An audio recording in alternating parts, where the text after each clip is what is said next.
Welcome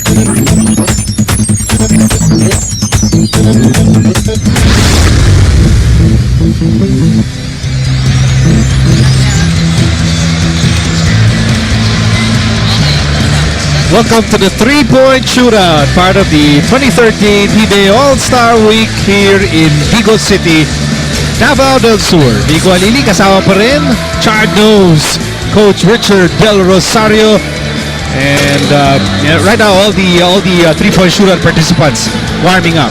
That's so crucial. Yes. This event. And to be totally honest, for you and me, this is the real obstacle challenge.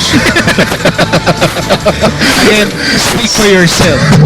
All right, 5 spots on the floor.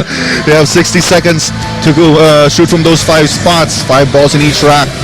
4 balls, 1 point. Yung colored ball, 2 points. Single elimination round, and top 3 advances to the finals. Ikaw pa, sa buong buhay mo, nanalo ka naman ng 3-point shootout. Hindi naman ako sinasali. Kala ko mananalo. Bawal ka nga pala. Oo, wala pasalihin muna ako. Nanalo na ako dati, third year high school. Really? Yeah. Now we're going to recap what happened last year. Nanalo ako kasi yung tagatali nung score. Kapit-bahay ko. Sinasabi ko na nga ba. Now, of course, you know, one of the constant perennial favorites, Renren Ritualo, is there. So 15 in the first round. Pero ito, Cyrus Baguio. First round only had 6 points. You know, there were some players who really struggled. Normal dead shots. And Willie Miller as well. Willie Miller naman, 13 points in that first round. KG Canaleta, hindi lang yung slam dunk kasi sinasalihan nito, even the 3-point shootout. And he has shot well from that range in this conference. Pinakaneto 19, and Josh Orbistondo also scoring 16. Lassiter last year had 16 in that first round. He went on to the second round.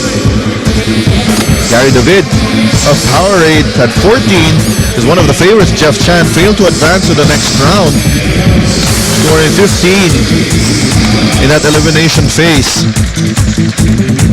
And this guy, Mark Pacapagal, also a 3-time champion, had a 3-peat last year.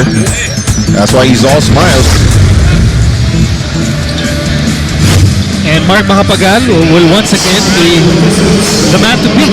Siyempre, defending champion. That's right. Ano mo? Okay, if you're going to select mga contenders from the participants. You know, I mean, lahat naman to eh. I mean, who won't pick Chris Tiu? Of course, Mark Macapagal being the defending champion. I think Nino Canaleta, the way he's been shooting this conference, you know, is going to be a contender also. And, well, actually, lahat naman sila. But my sentimental favorite, of course, is James Yap. From Coffee Mixers, James Yap. And the defending champion from Balacobuk Energy Cola, Mark Macapagal.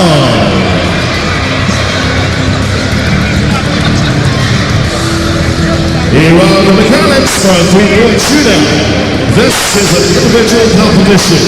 There will be 9 players, and each player has 60 seconds. What is it about the shooting style of Mark Macapagal that allows him to be successful in 3-point shootout? You know, actually, most of these players naman, you know, they have really good shooting forms. And sometimes it really is just a matter of concentration. You know, there's a different pressure when, you know, you're in an all-star and you have all these people looking at you. And then when you're in an actual game, there's a lot of, you know, confusion, a lot of distractions. Pero dito sa all-star, iba rin talaga yung pressure pag ikaw lang yung tinitignan, eh, no? And sometimes it's really more of your mental focus rather than shooting, really, for these players. When are we going to propose for the PBA All-Star free throw shooting contest? Well, you know, that's been in my my plans to sponsor actually. Is that part of your plataforma? Chard Nose free throw shooting contest. Yeah. For next year, no? Yeah, sige. Let's write ano kaya yung Pahig ba silang shirt yung price? Baka masumali. Maybe we'll write the commissioner. You know, that's going to be a good idea. Dahil nga, I think it's a brilliant idea. Yeah, the struggle of all teams from the free throw line this year has been alarming. You know? Alarming. Yes. Alarming, really. JVee Casio. Yung style ba ni JVee pag 3-point shootout? Kasi minsan gano'n eh. Minsan, kahit 3-point specialist ka, Alam mo, meron kasing sige, tuloy mo muna. Di ba? 3-point specialist. hindi automatic you will be very good in a Yeah. 3-point shootout scenario. Alam mo, meron mga players na shooters na catch and shoot. Yeah. Meron naman players na who wants to shoot off the dribble. Right. So it's very different. Then there's players who set shot, players na talagang jump shot kailangan. Those are different styles of shooting. And how do you know this? Actually, I'm just guessing. Do what I say, not what I do. Oh, the tap. Oh yeah, the tag and Novena. We also saw Vince the Prince season earlier. Yes, And, they will be playing later on. Yeah, the defense minister, Jericho Dinia, also here. Oh, Mga kapwa legends mo ah. thank you. You're very generous. Painom ka mamaya. So KG Canaleta mauna dito, no? I think he's suited for this one kasi ito si KG. So, nga, set shot siya eh. Which is perfect. Oo. Because you conserve energy. Yes. Diba? Plus, alam mo, si KG, he has the potential. Yung success niya sa slam dunk, yung paulit-ulit champion siya, Yes. pwede niya gawin sa 3-point shootout yan. That's right. With a little bit of luck, Yes. I think he can put together like a string of 3-point shootout championships. And it's part of his game as well. Right. So, it's not as if it's doing something different. Yeah. Because there are games ng Air 21, minsan parang 3-point shootout siya. Na pumapasok, ha? Pumapasok. Tsaka streak shooter siya eh. Exactly. Diba? Streak shooter siya talaga. Kaya nga kailangan medyo may swerte na involved. Oo. Tsaka alam mo, I mean, even if this is, sasabihin ng tao, all-star, walang pressure, there is pressure actually from these participants. Tsaka crucial dyan, if you make your first shot, magkakaroon ka ng gana eh. A good first rack. Yes. Again, what you watch is a very chillax shooting style of Canaleta, which really is suited well for this kind of That's event. right. Kasi dito eh, dehado yung mga jump shooters. Yes, oo. Tsaka mas nakakapagod. For the jump James shooters. would be a good Yes, example of a jump shooter who might have a problem, who might have difficulty in winning Yes. this event.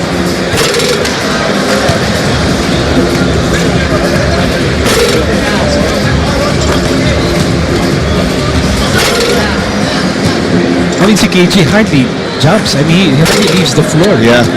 Pero set shot siya, he just stands in one spot, waits for the kick-out pass, and then catch and shoot.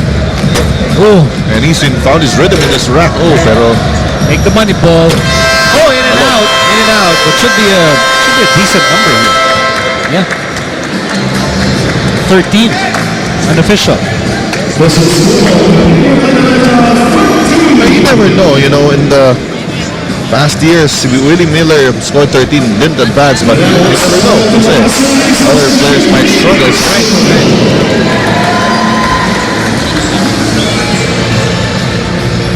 I have to practice my 3-point shots in practices, against our ball boys. And how do you? Kami. I don't know. How do So, you? Suotan. It's been very equal so far. Sino si Maning? Nakakano ka ni Maning? Kaya ka naman, bro. Here's JVee Casio. I'm sure all Alaska fans hoping that JVee performs well in this 3-point shootout. Si JVee kasi dapat may bantay. Ito, jump shooter yan.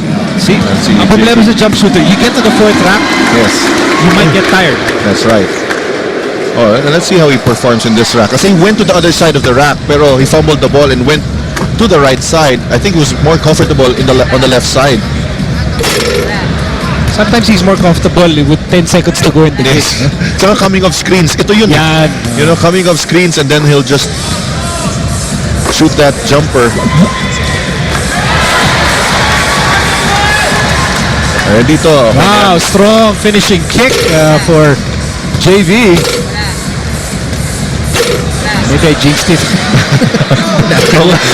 Sorry. Wala nga yung legs eh. I'm sorry.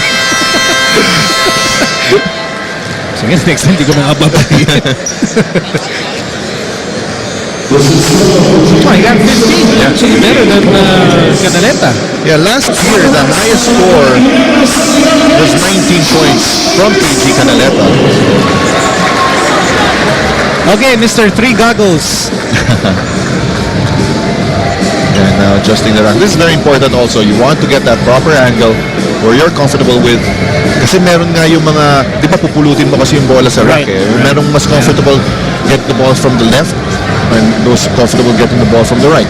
Ikaw, you're comfortable getting the ball from left or right? Under, over, saan? Sabay-sabay.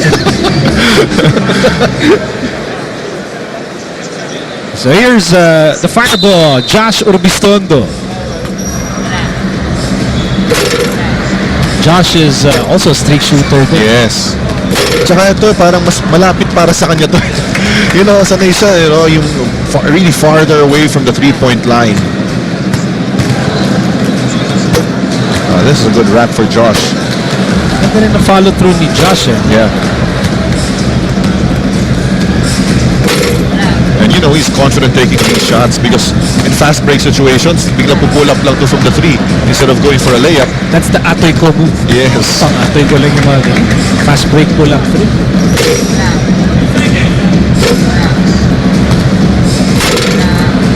He's struggling here. Yeah, I think he's tired. Yes. I think he's getting tired. Get all the balls dito sa rack. See, that's why that's why short na yung mga tira niya. Ball front rim.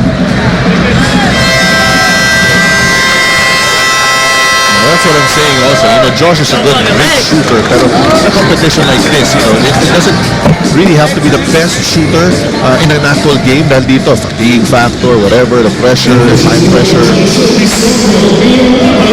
11 para kay Josh Urbistondo. Dapat nag-gagal siya. Baka nakatulong yun.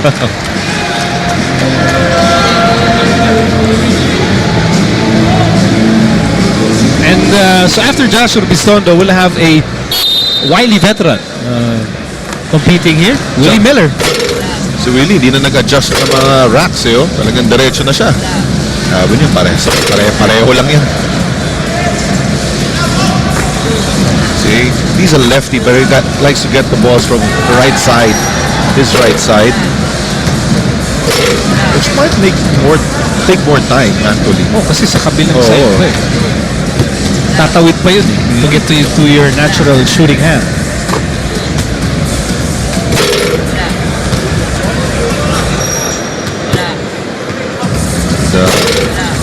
Willie struggling. Pero no, hawig yung release ni Willie kay KG. Yes. Relax lang na pulso.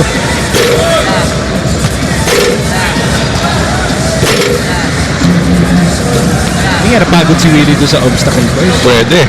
Oo. Possibility. I really don't think so dahil this one na eh. 11 din si Willie. It's going to be the top three to advance to the next round.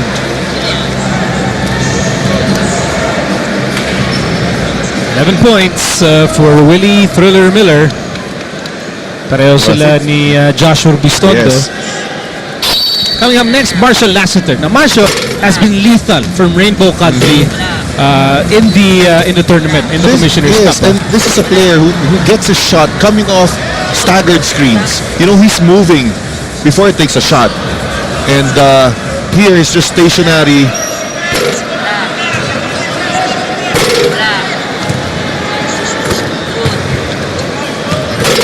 Pero jump shooter din si Marshall, so might also be a liability. There are shooters who gets their rhythm from yung movement yung run nila before they catch the ball, and then may footwork before they release that shot. Yung buwelo nila.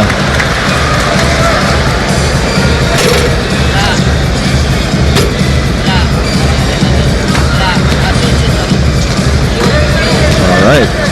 Money ball.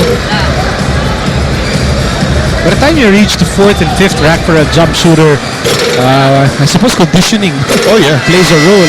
See? Hindi na natapos ni Marshall yung last rack. Pagka jump shooter ka, so it takes more time. Also 11. So yung 11, buti pa eh. Dahil 15 and 13, nandito yung 11. Did I call my name? Ba't naghihiyawan?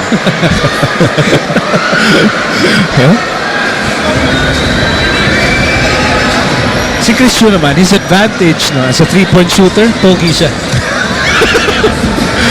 That's my most scientific explanation. Yes, that's my most scientific explanation. So, may factor yung pogi, ah. I think so.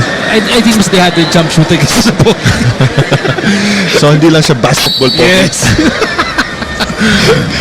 Chris Tiu from Rain or Shine. And the girls here reacting to every basket made by May kurmis eh. Chris Tiu, oh. Chichir sila eh. Ang galing! Ang cute naman ng pagkakamis niya. Feel na feel mo. Of course, Chris he's a basketball ambassador wherever he goes. Yes. North, South, East, West, Manila. Anywhere.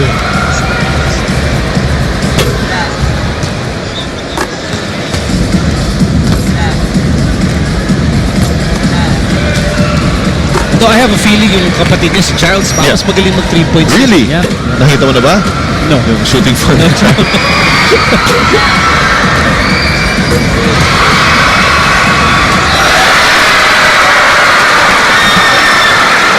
All right. 17. Matching his jersey number. I believe you now. Sabi ko sa'yo, naman pag-coach. Sandali, maghihilamos lang muna ako. Teka muna, sandali lang. Bakit? If we're saying that Chris Tiu, yeah. nakatulong yung pagkapogi niya, paano naman itong susunod? Aba, dapat makakatulong rin niya. Pero may injury yan, tandaan lang natin. Mahirap yun, kasi yung back mo is involved in that shot. Okay, Especially so if you take partida yan, Yes, if you take it from afar. You need to strength from your lower back.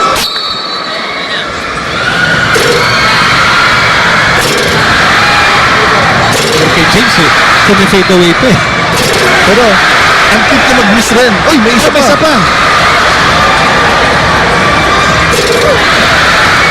Ang dami naghihiyawan rin.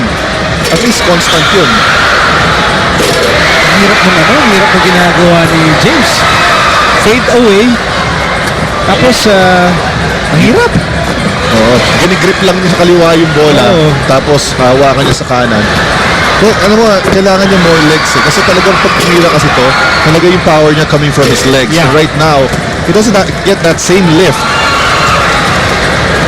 Ayan, medyo nag-iinit na to si James. Tsaka kailangan medyo turn around yung spin.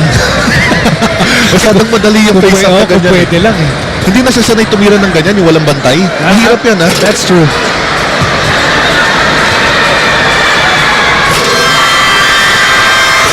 So far, lahat ng mga theory natin, Yes, proven correct. that's right. Which is, Nahihirapan yung mga jump shooter.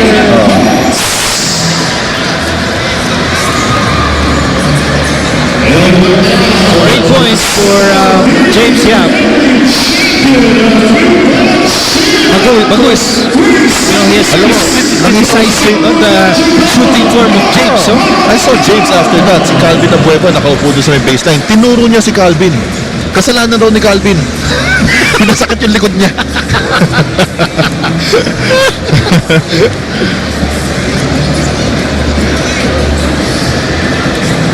Okay, Mark Mahapagal is the three-time defending champion of three-point shootout.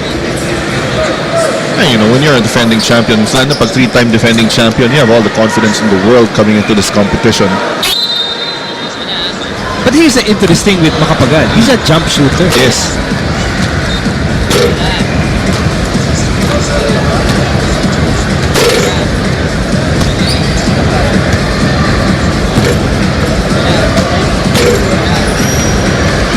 Pero kasi meron yung mga jump shooter na kailangan talaga mataas yung talon mo and you release the ball at the top of your jump.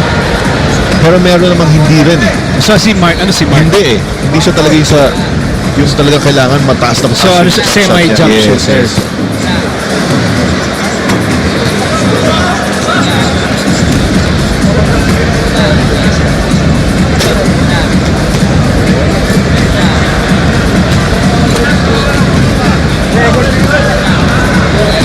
Our last rack for Mark Macapagal, less than 10 seconds. Uy, isa pa. It's a money ball.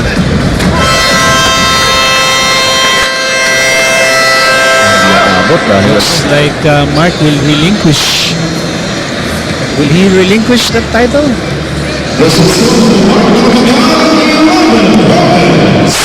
Yeah, 11 points for Macapagal. He had a problem in the second to fourth round. Yeah.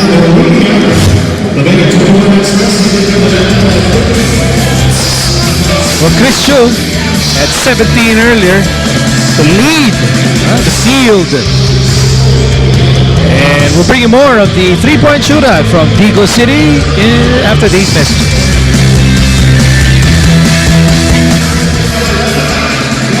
Welcome back to our coverage of all the festivities dito sa DIGOS City for the PBA All-Star Weekend. And let's recap what happened in the elimination round of the three-point shootout. Well, you have Chris Tiu, JVee Casio and KG Canaleta advancing to the next round, the top three finishers in that elimination round. And you have the rest of the participants.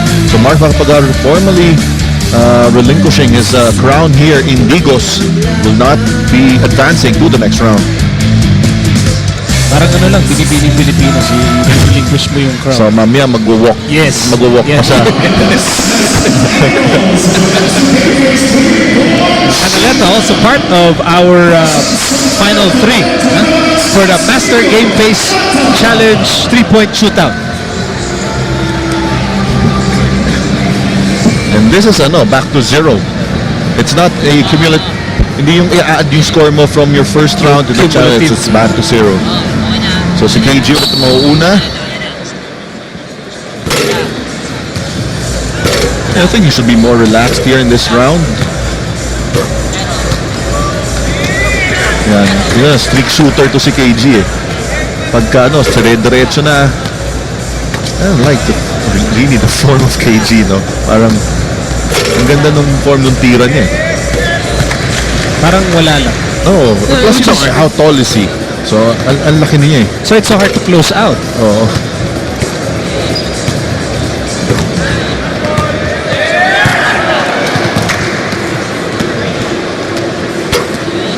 Fourth rack for KG Canaleta. That's a good rack for him.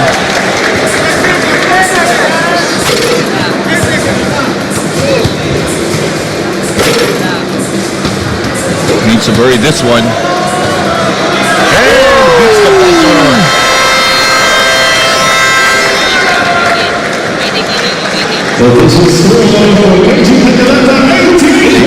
Yes, best score so far.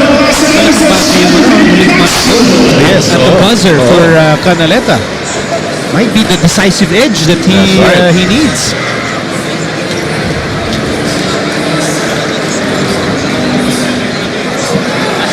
Yung rack 3, 4, 5. Really propelled KG to have that very nice 18-point performance. I thought jump shooter ulit, JVee Casio. And 15 points in the first round. Oh, pumomotivate ko si JVee. Sabihin ko lang, JVee, imagine mo lang. Alaska is done by 8. 30 seconds to go. Go! Go! Medyo magaling eh. Mga crucial situations eh. But this is a pressure situation. Oh, he's used to pressure. You know, this is nothing for JVee.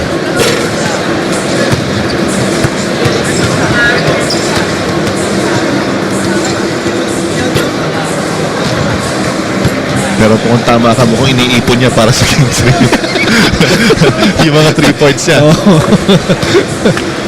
Hey, he can gain momentum here, pero wow. Having problems with the first two racks.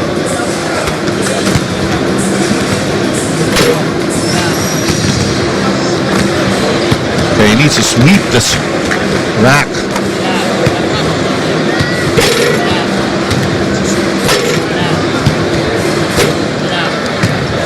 And money ball is in.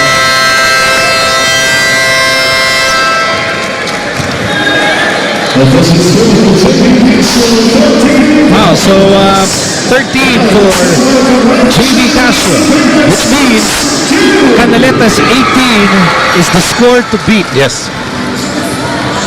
And which means we will find out. We will find out if yung pagkagwapo may epekto talaga. Ay, gwapo rin naman si KG. Alam mo sinasabi. Kaya nga sila yung dalawa nandyan eh. Exactly, correct.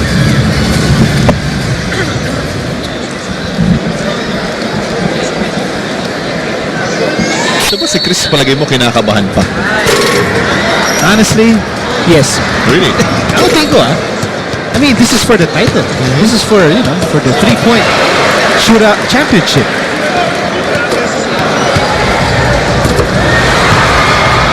Oh, starting off really well. Wow! Oh! Chris Tiu!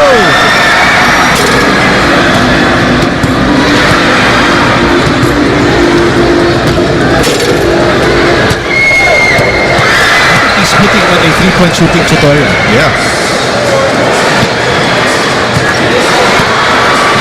Oh, Wow!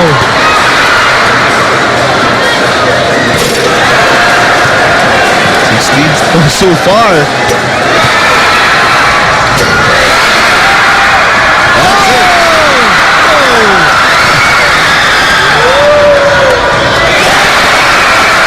Ladies and gentlemen, you have been Tiu-torials.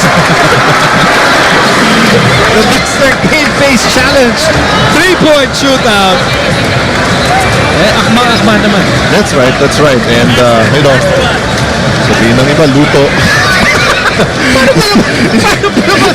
Hindi naman ako pwede tumulong eh. Hindi ba? Sabi ko sa'yo eh, pag pogi ka, mas maganda shooting mo eh. Alright, so Rico, ikaw na bahala dito. I will wash my face right now. 21 points for 21 points, Chris wow. Tiu. Alam mo, hindi madali yung kailangan mong talunin yung 18 Canaleta. Oo. That's not easy. So, kita mo, nanalo na siya. Hindi pa oil yung face niya. Ha? Master game face talaga. Oo. Once again, ito yung mga these are yung mga the things that make life unfair. Pogi ka na nga, 3-point shootout champion ka pa. That's right. No, iba kasi sa amin, pogi lang eh. Kala ko unfair lang.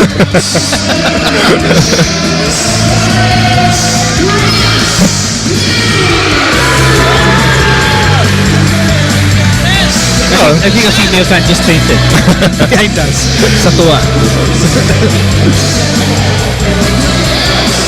Congratulations to Chris Tiu. And si Chris is not really known as a dangerous 3-point shooter.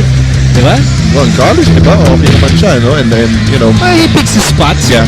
Pinipili But niya yung he just dominated this first round, 17. He had the highest score in the first round. And then he had 18 points to beat. And he scored 21. Ang balita ko si Chris, is dedicating that victory to the Kaninang. Oh, really? Binilong niya sa akin kanina. Oh, okay. Okay, let's all wish Chris Tiu luck. Kasi kakausapin siya ni Eric Kapadina. Erika. Congratulations, Chris. This is your first time to join this challenge. And you bagged in 21 baskets on the second round. Anong klaseng paghahanda ginawa mo? Ano kasi paghahanda? Actually, di nga masyado nakapag-practice kasi last time ko talaga maglaro nung last game namin against Ginebra sa quarterfinals. So since then, di ako nakahawak ng bola. But this morning, nag-taping kami ng tutorials. Sabay may court doon, nag-shooting rin ng konti at sinuwerte naman ako ngayon. Anong feeling na talaga naman hanggang dito sa Davao, kasama mo mga fans mo, nakakadagdag ba yon sa performance mo, lalo na sa challenge na to? Oo naman, naka-inspire talaga yung mga fans. Lalo na tuwing nakaka-shoot ng 3 points, tapos may nag-cheer year, talaga mas ginaganan ka, mas nagkakaroon ng rhythm for some reason. Well, congratulations! Maraming salamat sa iyong pagsali at pinasaya mo kaming lahat dito. Balik sa inyo, Miko and Coach Richard. Parang galit si Eric. Nanalo naman si Chris. Masaya na siya noon. Masaya na ba yun sa lagay niya? Oo, talagang ano na siya, talagang sabi niya, pinasaya mo kami, kasama siya. Kasama siya. Your results for the Master Game Face Challenge 3-point shootout. Chris Tiu winning with 21 points. You've been tutorized. Coming up next, the 2013 Slam Dunk Contest for your PBA All-Star Weekend in DIGOS City. Back in a moment.